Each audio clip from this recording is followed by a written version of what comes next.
Hey everyone, welcome to the Corporate Buddy. My name is Moyo. If this is your first time here, you're very welcome. And if you're a regular, thanks for coming back. So I'm going to be starting a new series. Yay! And it's gonna be called TPMing Gracefully. I've realized that there's a lot of resources, a lot of tips and tricks on how to land a job, how to land the job of your dreams, but there aren't enough resources on how to actually keep a job. I guess maybe that's not as glamorous, and a lot of people are more about the big, landing the job events, which is great.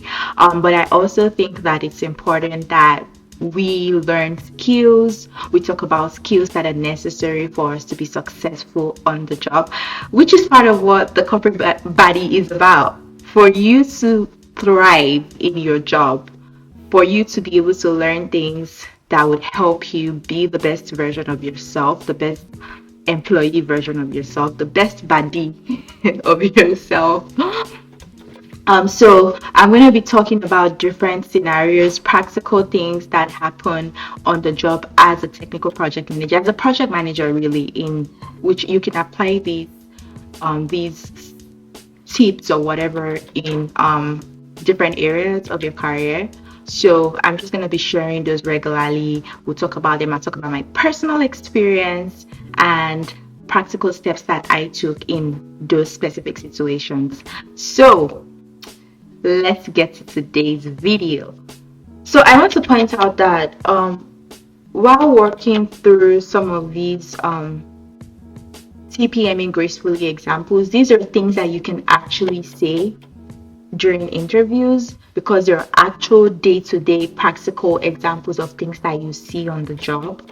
So this would be a good practice if you're interviewing for a project manager role, and it would help you to kind of see how to tell stories, how to bring in practicality into some of the theoretical things that you might have learned while preparing for your interview. So let this be a way to kill two birds with a stone, basically, because I've had people ask me, how do you prepare for project management interviews, what do you say, and all of those things. So I hope this will also be helpful for those that are preparing for a project manager role. Dealing with a difficult stakeholder is something you are bound to come across as a project manager in your career at any point in your career, and it can be difficult to navigate such scenarios. So let's start off by understanding what's even a difficult stakeholder. How do you identify that someone you're working with is being difficult? So this can come across in different ways. For example, you can have someone that's being passive aggressive and not necessarily contributing in meetings. When you set up meetings, they're not coming through on their end of the deliverable bargain. So maybe you have team meetings and then there's deliverables for everyone to bring back reports on those deliverables. A difficult stakeholder will typically not fulfill their commitment, or they decommit, which is basically they go back on what they said they were going to do. Or you could also have a difficult stakeholder that's just being plain antagonistic, where they don't agree with anything. They always have an opposite opinion to what's being agreed upon by the team or what's being discussed by the team, or you just have them not show up at all. Like, I've had situations where they just don't show up to meetings. You set up meetings with them, they don't show up, and they don't give excuses or let you know that they're not going to be able to make the meetings. So those are popular some examples of a difficult stakeholder.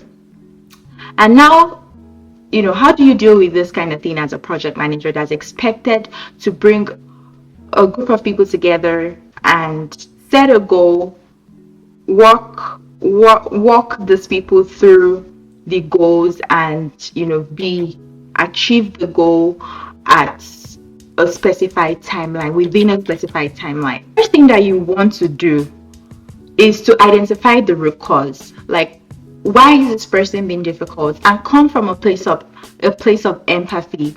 Like, try to understand where they're coming from, because a lot of times there are things that you might not be able to see from where you're standing until you come closer to the person and ask questions and see where they're coming from. Because a difficult stakeholder, there are many things that could be playing a role. It could be a lack of understanding of the person's working style. Maybe you don't understand how they actually prefer to interact, communicate, and work.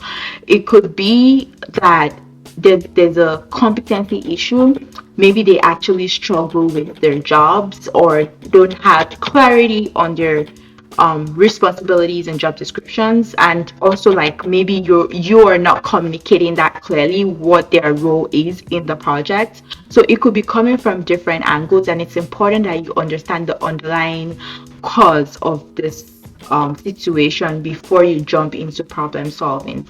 So the first thing I would do is, you know, observe first before even coming to have a one-on-one conversation with this person. Observe, make sure that from your end you're being clear. If it's a communication issue where they don't understand the goals, or clarifying what the deliverables are and what action items are. So maybe this person is not coming through on their commitments. Make sure that you're being clear as a project manager on what action items are, and make sure that your communication is clear both verbally and in writing. So what I do is, when I have meetings and we have like a goal set for that meeting, I'll make sure most times to send out an agenda, and basically states boldly what we're trying to achieve in that meeting. And then I take notes during the meeting to identify what the different steps that we're taking towards that goal is going to be.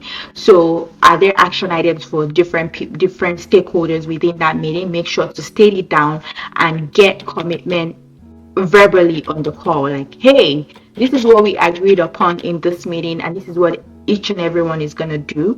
This is the timeline for when to report back on the action items, and get that thumbs up, yeah, we get it type thing. And then after the meeting, make sure to send out a written communication. Usually I will send out like a note. I usually take my notes in OneNote, and then I will send out the notes after the meeting with the action items clearly bolded as well, and making sure to mention the folks that are responsible for those action items. That's very important. So you make sure that you're covering all grounds when it comes to clear communication, and try to see if there's any areas that might be blurry or that might be ambiguous for people that they don't fully understand, and see how you can make things clearer to them. And then another thing that you can do after you've observed what's going on, like, is this a communication thing? Is it that it's a competency thing, that maybe this person just started on the job and they don't exactly know what to do? Do they need like a one-on-one guide? So then you can move forward so you've built hypothesis, right? Like, okay, maybe this is possibly what's going on. Then you can move into having a one-on-one conversation. Set up a one-on-one with them and try to understand, like, hey, don't come from a place of defensiveness, but from a place of empathy. Again, empathy is very important as a project manager. Try to understand what's going on, where they're coming from, and see if you can learn more about the situation. So an example of a difficult stakeholder that I've dealt with in the past was, I had this person. They would always not come through on their commitments to an action item. And I noticed that they were also like they don't participate fully in meetings, and that usually would lead to maybe them missing out on like key information that's needed, or like not even knowing that they're supposed to do something. And